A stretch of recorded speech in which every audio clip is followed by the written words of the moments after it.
Freediving is considered one of the deadliest extreme sports.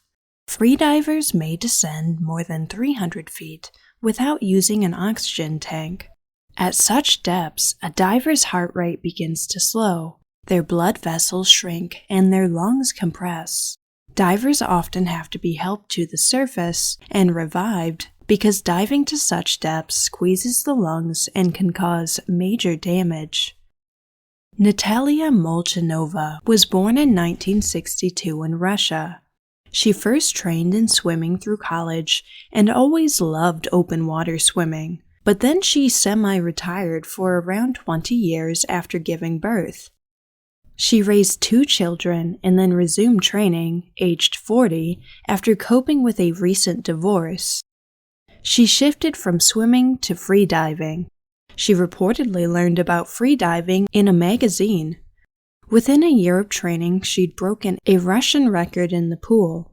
Competitive freediving includes 3 pool disciplines: static apnea, in which a diver goes face down in a pool and floats holding their breath as long as possible. Natalia's world record is 9 minutes and 2 seconds.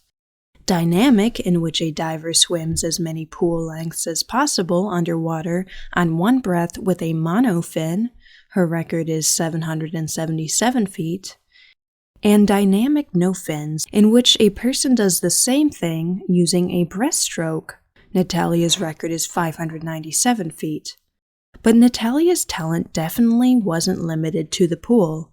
She quickly became a world champion freediver. Her son also became a prominent freediving competitor. In September 2009, Natalia became the first woman to pass 100 meters or 328 feet, diving with constant weight in a dive in Egypt.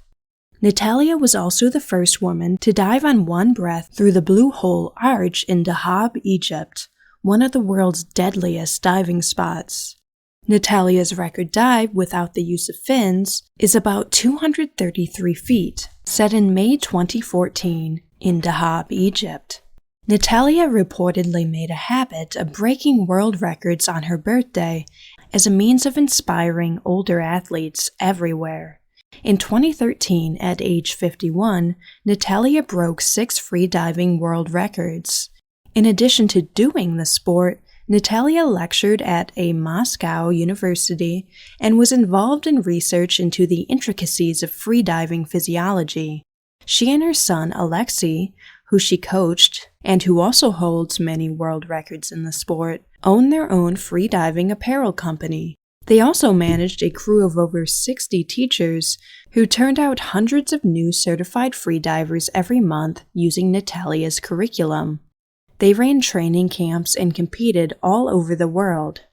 On August 2, 2015, Natalia, at 53 years old, was giving a private lesson to 2 people, including Pavel Tayo, a co-owner of Capital Group, a property development company in Moscow. Pavel owned a home on the island of Ibiza, and he and others had traveled to the nearby island of Formentera, part of Spain, on his new super yacht, Pumpkin. The yacht was docked in the port of La Savina. The group boarded one of Pavel's rigid inflatable boats and motored into the Balearic Sea, 2 miles offshore, to blue water that was about 260 feet deep.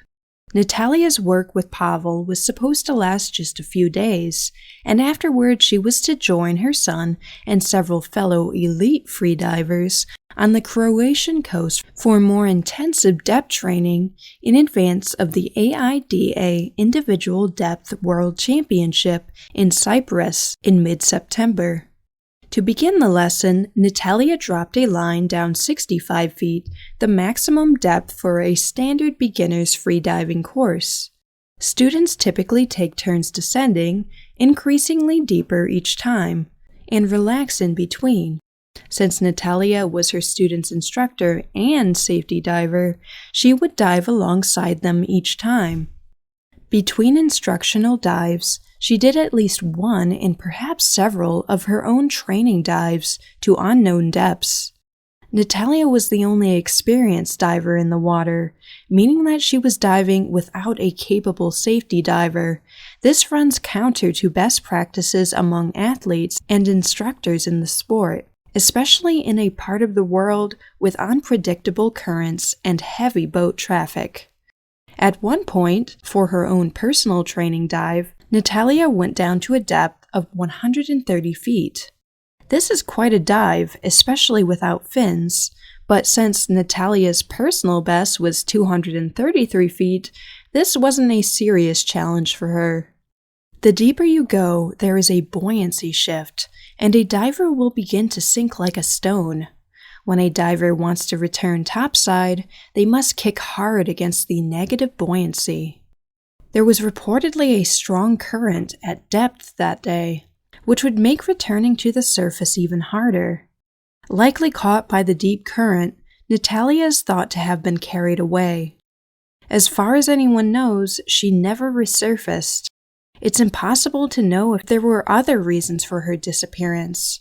She may have been injured at depth, caught in a ghost net, blacked out, or if she did resurface alive, drifted away at sea. Initial rescue and recovery efforts were unsuccessful.